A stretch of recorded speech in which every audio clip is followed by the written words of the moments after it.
Frankfurt, December 2002. A hotel room, curtains drawn, a stack of towels on the bed, and across them, a painting worth more than every house on the street below. A man bends over it with a jeweler's patience. He is not a thief. He is the Tate's chief conservator, flown from London to answer one question. Is it real? The man who brought it is a Frankfurt criminal lawyer. This is how one of Britain's great galleries got a stolen Turner back. Not with a raid, not with an arrest, but with a lawyer, a hotel towel, and a sum of money nobody would say aloud. Every masterpiece has a past. This one cost 8 years, a secret courtroom, and one of the strangest deals in British art history, a theft that left the museum richer than before. Go back to the beginning. The night of the 28th of July, 1994, into the 29th. In Frankfurt, the Schirn Kunsthalle was showing an exhibition called Goethe und die Kunst, Goethe and Art. Among the loans were 2 paintings by J.M.W. Turner, both from 1843, both made in dialogue with Goethe's theory of colour. Shade and Darkness, The Evening of the Deluge, and its twin, Light and Colour, The Morning After the Deluge. They belonged to the Tate. Beside them hung a third work, a misty landscape by Caspar David Friedrich, on loan from Hamburg. That night, 3 men overpowered the guard. They tied him up, took his keys, and walked out with all 3 paintings in a matter of minutes. How they got in is the first thing the sources cannot agree on. The German account says the thieves simply let themselves be locked inside at closing time and waited. The prosecution case, as reported by the art newspaper, described something colder still. Alarms switched off, entry by the goods lift, fingerprints left on an emergency exit.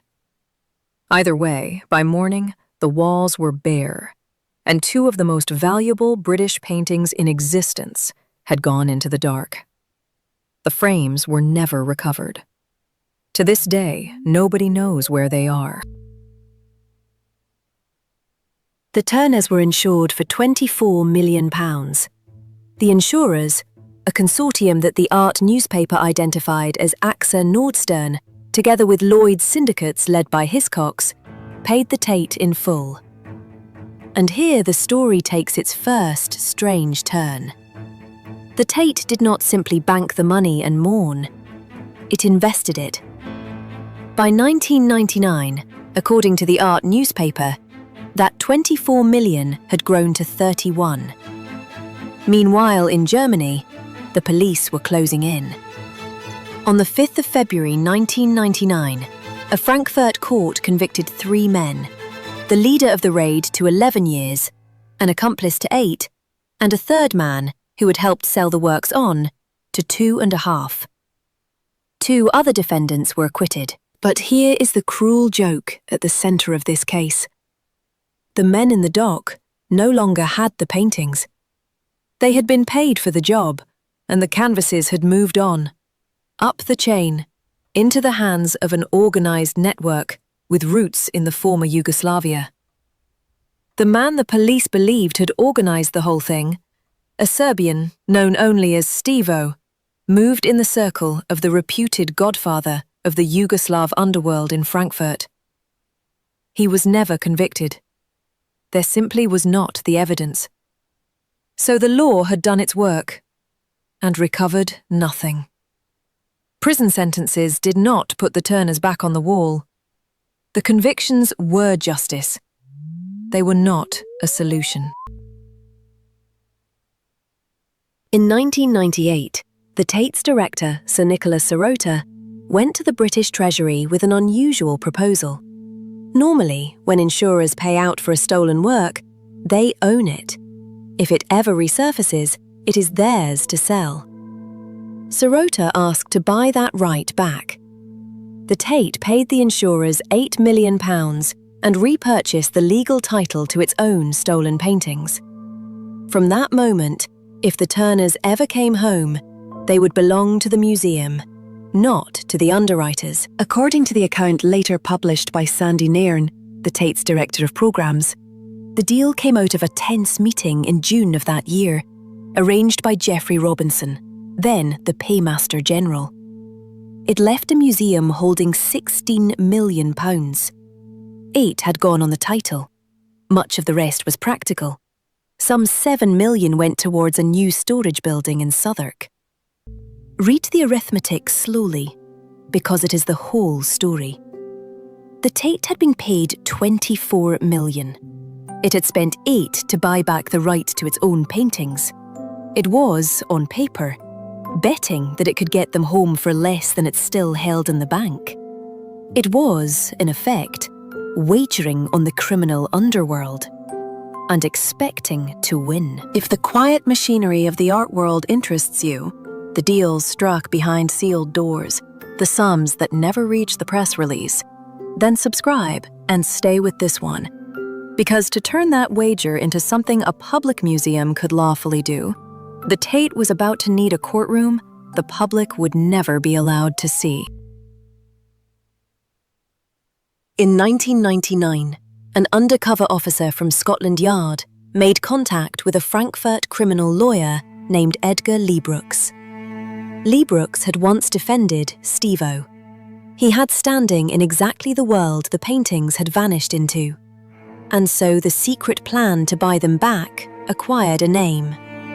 Operation Cobalt. For the Tate, the operation was run by Sandy Nairn, supported by 2 detectives, Jurek Rokosinski, known as Rocky, and Mick Lawrence, who would later be hired privately by the museum. The figure the people holding the canvases wanted was 10 million German marks, roughly £3.2 million. 5 million marks a painting, about 1/10 of what they were worth on the open market. But a British public institution cannot simply hand cash to the underworld. So on the 28th of April 2000, the matter went before the High Court in a hearing held entirely in secret. The judge, Sir Francis Ferris, authorised the operation and the payments. The list of parties who signed off is remarkable. The Metropolitan Police, the Attorney General, the Treasury Solicitor, the Culture Department, and the Charity Commission. On the German side, Frankfurt prosecutors judged the recovery to be in the public interest and granted Lee Brooks immunity. Then came the deliveries. And this is where Lee Brooks stops being a name in a file and becomes the strangest figure in the whole affair. On the 19th of July, 2000, the first Turner, Shade and Darkness, was handed over at Lee Brooks's own flat. But the signal payment demanded had doubled, from 1 million marks to 2, and Lee Brooks, to keep the deal alive, took out a personal loan to cover the difference. The Tate said nothing. Announcing the first recovery might have frightened off whoever still held the second. That silence lasted more than 2 years. Then, in December of 2002, in that curtained hotel room, light and colour was authenticated on a stack of towels and carried back to London. On the 20th of December, Sir Rhoda announced that both Turners were home. He named no figures. The Friedrich, the third painting, went back to Hamburg the following summer, and Lee Brooks, once again, paid for it out of his own pocket, negotiating the price down and then suing Hamburg's gallery to get his money back. He won. It took until 2006. For years, the Tate had a single, careful phrase for what it had done. The money, it said, was a fee for information leading to the recovery. Not a ransom, not a buyback, a fee for information. The phrase did not survive contact with the documents. In June 2005, the Sunday Times magazine set out the sums the criminals had actually demanded. Then, on the 16th of December that year, a court consent order lifted the secrecy, and the Tate laid its papers out for the public at Tate Britain. There it was, in the museum's own figures. £8 million to the insurers, £3.5 million in recovery costs, 2 paintings now valued at around £35 million, and a phrase the Tate chose for itself, a benefit of approximately £23 million to the collection. Even the size of the payment is not a settled fact. In its own accounts, the Tate put the recovery costs at £3.5 million. Days later, the BBC reported a figure of £3.1 million. And the careful language finally cracked. The museum, which had spent years denying it paid a ransom, now conceded that the risk of the money reaching the wrong hands had been, in its own words, an unavoidable and inevitable consequence of recovery operations of this nature. Not everyone was satisfied. Julian Radcliffe of the Art Loss Register warned that the size of the payment was excessive and has prejudiced other recovery operations. That by paying so well, the Tate had quietly raised the price of every stolen masterpiece that came after. And one question was asked that has never been fully answered. Where, in the end, did the money actually go? And how much of it reached the men who took the paintings in the first place? Go back to that hotel room. The blue cloth bag. The towels. The conservator bending over a Turner as if it were a patient on a table. For 11 years, all of it was a secret. The price, the sealed courtroom, the loan a Frankfurt lawyer took out to keep the underworld talking. When it finally came into the light, the Tate did not present it as a scandal. It presented it as a result. Sir Nicholas Sirota called the whole affair one of the most extraordinary episodes in Tate's history. And by the numbers, he was not wrong. The museum was robbed of 2 paintings and came out more than £20 million ahead, with the paintings back on the wall. A crime that paid its victim. But every masterpiece has a past, and some pasts never close. The money went where money goes. The frames were never found.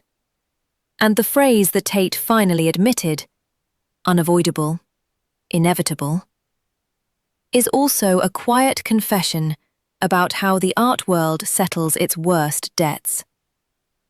Beauty is priceless. Everything else, it turns out, has a price.